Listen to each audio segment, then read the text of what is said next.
Proqramlaşdırmada kəmiyyətlər dedikdə, proqramda istifadə olunan məlumat vahidləri nəzərdə tutulur.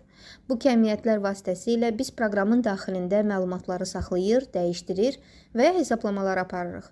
Ümumiyyətlə, proqramda kəmiyyətlər 3 əsas formada olur: dəyişənlər, sabitlər və ölçülər. Dəyişənlər. Dəyişən, proqramın icrası zamanı qiyməti dəyişə bilən kəmiyyətlərdir.